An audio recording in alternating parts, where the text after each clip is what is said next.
Без России не будет никакой Армении. Кому армяне нужны, кроме нас?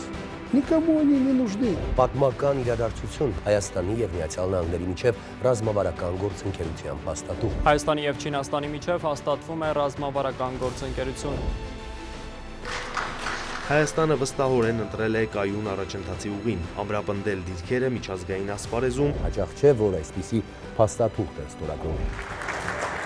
Սա շատ կարևոր պատմական որոշում է, որն էլ ավելի կնպաստի մեր հարաբերություններին։ Գործընկերությունը բարձրացնում է ռազմավարական մակարդակի։ Աջակցելու ենք ձեր բարեփոխումներին։ Հայ-ամերիկյան հարաբերությունները մտել են նոր փուլ։ Դեկտեմբերի 9-ին Հայաստանում ԱՄՆ դեսպանը հայտարարել է ռազմավարական գործընկերությունը այս տարվա մեր առաջընթացի միայն առաջին քայլն էր։ Դեկտեմբերի 4-ին էլ Միացյալ Թագավորության դեսպանատնից էին հայտնել առաջին անգամ Հայաստանում բրիտանական ռեզիդենտ պաշտպանական կցորդ է նշանակվել, քայլը պատմական է եւ արտացոլում է Միացյալ Թագավորության եւ Հայաստանի գործընկերության աճող ամրությունը։ Այսպիսով, վերջին 5 տարում մեկ տասնյակից ավելի երկրների հետ դիվանագիտական հարաբերություններում նշաձողի փոփոխություններ ունենք։ Միացյալ Նահանգներ, Չինաստան, Միացյալ Թագավորություն, Իրան, Վրաստան, Ղազախստան, Նիդերլանդներ, Եվրամիություն, անցնող շաբաթ նաև Գերմանիա։ Հույժ կարևոր է։ Հայաստանը շատ ճիշտ է անում, որ դիվերսիֆիկացնում է, որովհետև դիվերսիֆիկացնելով ամեն մի խաղացողի հետ ամեն մի դերակատարից մենք կարող ենք ստանալ մի բան, որը որ գուցե չենք կարող ստանալ մյուսից։ Վերջին 2 տարվա տրամաբանությունը, որ նայում ես, այն միտումը, որը որ մենք մեր արժեվ որդեգրել ենք դիվերսիֆիկացիան, այս պահի դրությամբ կարելի է նույնիսկ անվանել հաջողված քաղաքականություն։ Հաջողված քաղաքականության մեկնակետը առանձին շեշտում է Արեգ Քոչինյանը, շատ մեծ անելիք կա առջևում, որ ամեն մի ստորագրված փաստաթուղթ դառնա իրականացված գործ ու գործարք, այնուամենայնիվ արված աշխատանքի ամրագրումը ամեն մի կետում է կարևոր։ Գիտեք, շատ հաճախ ալնում է, որ առջևում ճանապարհը այնքան հսկայական է լինում, որ դու քո մեկնարկային դիրքի հետ համեմատած քո ձեռք բերած նվաճումները, զարգացումները, հաջողությունները չես գիտակցում, չես տեսնում։ Իսկ այդ տարբերությունը հսկայական է։ Այսօր ինչ դիվերսիֆիկացիա է մեզ մոտ խոշոր խաղացողների միջև։ Ամերիկայի Միացյալ Նահանգներ, Եվրոպական միություն, Ռուսաստանի Դաշնություն, Չինաստան։ Պլյուս բարի դրացիական խաղաղ հարաբերությունների ձևավորում անմիջական մեր դրացիների հետ,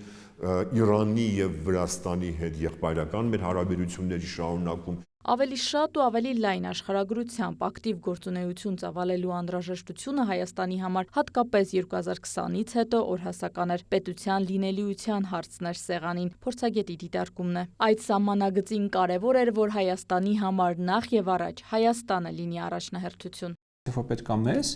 ինքը պետք է նաեւ աշխարհին։ Այսինքն, եթե մենք սկզբունքորեն ենք գնում այդ ուղղությամբ, վերջին 2 տարիների փորձը ցույց են տալիս, որ այդ քաղաքականությունը իր արդյունքները ստեղծում է։ Արդեն գրանցված կամ տեղ-տեղ թերացած այդ արդյունքների մասին առանձին։ Աննախադեպ մակարդակի ենք բարձրացրել հայ-ամերիկյան հարաբերությունները։ Դրանք ռազմավարական գործընկերության մակարդակի հարաբերություններ են, որում ֆիքսված 2 ծայրահեղ տարբեր ադմինիստրացիաների հետ։ Մենք դա կնքել ենք Բայդենի ադմինիստրացիայի հետ, բայց Թրամփի ադմինիստրացիան գալով իշխանության ըստ էության ավելի խորացրել այդ հարաբերությունները։ Սկսեմ 2025 թվականի հունվարից, երբ Միացյալ Նահանգներն ու Հայաստանը մեկնարկեցին ռազմավարական գործընկերություն։ Հունվարին ձեռք բերված գործընկերության կարևորությունը դեկտեմբերին Հայաստանում ամփոփում է Հայաստանում ԱՄՆ դեսպանը։ Ամերիկյան դիվանագիտական շրջանակներում ռազմավարական գործընկերության կարգավիճակը վերապահված է այն երկրներին, որոնց հետ ունենք սերտ բարեկամություն եւ գործընկերություն։ ԱՄՆ դեսպանությունը պատրաստ է ձեզ հետ աշխատել, լիարժեք իրացնելու այն ներուժը, որի հայտ է եկել 2025 շրջադարձային առաջընթացի տարում։ ԱՄՆ-ից Չինաստան 2 դեպքում էլ դիվանագիտական սեղանին ռազմավարական գործընկերության մասին հռչակագիր է, իսկ թե ինչ ասել է ռազմավարական գործընկերություն, կշիռն ու շրջանակը միջազգային հարաբերությունների փորձագետն է մեկնաբանում։ Երկու կողմերը պետք է շատ լայն շարավիղի հարցերով, շատ լայն ուրեմն բանով, սպեկտրով հարցերի համագործակցեն եւ չկա մի ոլորտ, որը որ դուրս մնա այդտեղից։ Համագործակցությունը ներառում է նաեւ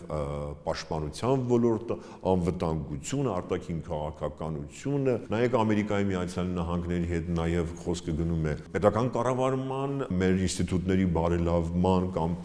նրանց արդյունավետության բարձրացման հարցերը, մշակույթ, մարդկային շփումներ եւ այլն։ Կարևոր է ոչ միայն փաստաթղթերի կնքումը, այլև այդ փաստաթղթերի ամեն մի կետի ուղղությամբ տարվող աշխատանքը։ Արեգ Քոչինյանն է շարունակում օրինակներով։ Հիմա մինչև այս պահը կան մի քանի շատ կարևոր խոսակցություններ, որոնք առաջիկա ամիսների ընթացքում պետքա որոշակի մարմին ստանան։ Մեկը TRIP-ի մասին խոսակցությունն է, որը այսպես ֆլագմանն է, հա, առաջատարն է բոլոր պրոյեկտների մեջ։ Երկրորդ այդպիսի խոսակցությունը Միացյալ Նահանգների եւ Հայաստանի միջև դա միջուկային էներգետիկան է։ Երրորդը դա համաձայնագրերն էին, այդ հռչակագիրն էր Հայաստանում ՏՏ ոլորտի կիսահաղորդիչների արհեստական բանականության ներդրումների վերաբերյալ։ Այդտեղ նույնպես կան քայլեր առաջ, բայց չեն կարող ասել, որ դա իրացված փաստաթուղթ է։ Մի շարք երկրներ են այսօր հետաքրքրված Հայաստանով համայնք, պատմական հարաբերություններ, Հայաստանի տրանսպորտային հնարավոր հեռանկարներ։ Հնդկաստանի հետ մեր հարաբերությունները են բարձրացել աննախադեպ մակարդակի։ Եվրոպական միության անդամ պետությունների եւ Եվրոպական միության հետ մենք ստորագրել ենք ռազմավարական գործընկերության խարտիա, օրակարգ, պայմանագիր։ Ուղղություններ կան, որտեղ Հայաստանի ներկայությունը կարող է ու ցանկալի է, որ լինի ավելի շատ։ Արեգ Քոչինյանը թվարկում է։ Էմիրություններ, Քաթար, Եգիպտոս, Հարավ-Աֆրիկյան Հանրապետություն, Ինդոնեզիա։ Մենք ես կարծում եմ հսկայական պոտենցիալ ունենք Հարավային Ամերիկայի պետությունների հետ մեր հարաբերությունները խորացնելու։ Աշխարհի քարտեզով ենք անցնում, հաջորդ կանգառը Կենտրոնական Ասիան է։ Ղազախստան, Ուզբեկստան, Թուրքմենստան, սրանք շատ կարևոր ուղղություն են Հայաստանի համար, հատկապես վերջին իրադարձությունները, որ հաշվի ենք առնում, Միացյալ Նահանգների համար հատկապես Կենտրոնական Ասիան եւ Հարավային Կովկասը մի հետաքրքրության փաթեթի մեջ են գտնվում, այսպես ասենք, սա մեկ։ Նաեւ այն պատճառով, որ շատ անուն ապրանքներ, որոնցով մենք բավականին լուրջ կախվածություն ունենք Ռուսաստանի Դաշնությունից, նույնաբովանդակ կան Կենտրոնական Ասիայում՝ ցորեն, գազ, նավթ եւ ել ավելի կարեւոր են ամուր կապերը հենց հարևան պետությունների հետ։ Որտեղ դիվերսիֆիկացիան սկսվում է Հայաստանի սահմաններից։ Դիվերսիֆիկացված արտաքին քաղաքականություն չի կարելի, քանի դեռ քո սահմանների 70%-ը փակ են։ Իսկ բաց սահման նշանակում է։ Մենք Երևանում բեռը դնում ենք գնացքի վրա, այդ գնացքը հասնում է Բեռլին։ Ինքը չի փոխում այլևս մոդուլներ։ Հատկապես այսօր, երբ արդեն Գերմանիայի հետ էլ ունենք ռազմավարական գործընկերության օրակարգ։ Կարևոր է, որ Հայաստանը զարգացնի իր հարաբերությունները ոչ միայն Եվրոպայի երկու առաջատար պետություններից մեկի, Ֆրանսիայի, նաև երկրորդի հետ, Գերմանիայի հետ։ Ինչքան վաղ լիներ այսպիսի քաղաքականությունը, այնքան ավելի նշանակալի այսօր կլիներ Հայաստանի կշիռը աշխարհաքաղաքական քարտեզին, կարծում են փորձագետները։ Մեր սահմանակից հարևաններից մինչև օվկիանոսից այն կողմ փորձագետների համար տարօրինակ են այն դիտարկումները, թե Հայաստանը տարբեր ուղղություններում փորձելով դիրքավորվել, ի վերջո ոչ մի տեղում էլ չի լինի։ Ես շատ հաճախ տեսնում Հայաստանի ներսում փորձագետներ, չգիտեմ, նախկին պաշտոնյաներ, անգամ բարձր պաշտոններ զբաղեցած մարդիկ հելնում են այնպիսի հայտարարություններ անում, օրինակ, հիշում եմ, երբ որ TRIP-ը ստորագրվել էր, ես ուղղակի իսպանական ամոթ էի զգում որոշ բարձրաստիճան նախկին պաշտոնյաների վերաբերյալ, որոնք վեր էին կացել, ասում են, հեսա Իրանը հարձակվել է մեր վրա, մեղրին վերցնելու է։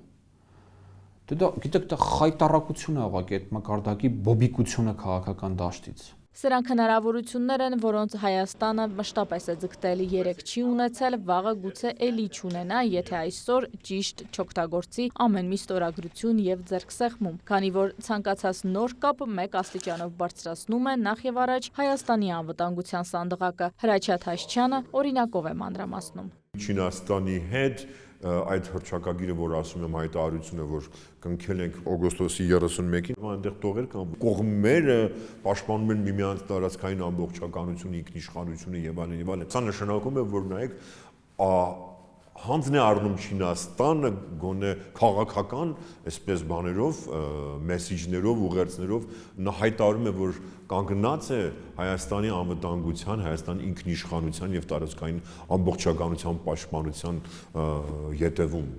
Ու եթե Հայաստանում ավելացող դեսպանությունների, հյուպատոսությունների թիվը ցույց են տալիս, թե ինչքանով ենք ավելի հետաքրքիր, կարևոր դառնում նոր երկրների համար, ապա մեր դեսպանությունների բացումը, շենքերի ձեռքբերումը ցույց է տալիս մեր վերաբերմունքը մեր երկրի նկատմամբ։ Շատ կարևոր բան է ունենալ նոր պատշաճ մակարդակով, պատշաճ կերպով կառուցված շենքեր եւ պատշաճ կերպով հնարավորություն ունենալ ներկայանալ, վերջո գիտեք ինչ է։ Դեսպանությունը դա միայն այսպես աշխատավայր չի, օֆիս չի, գրասենյակ չի միայն, դա նաև ներկայանալու միջոց է, այնտեղ միջոցառումներ են կազմակերպվում։ շարունակում է ամեն մի երկրի դեսպանատուն ներկայացուցչական նշանակությունը նաև ունի, պատմում է իր երկրի մասին։ Հայաստանի դեսպանատները Լոնդոնից Բերլին, փոքրիկ Հայաստան են այդ երկրներում ու ձեռք բերում են ոչ միայն այսօրվա համար։ Իրինամ Կրչյան, Դավիթ Մաչկալյան, Դավիթ Դանիելյան, Կիրակնորյալ ուրեր։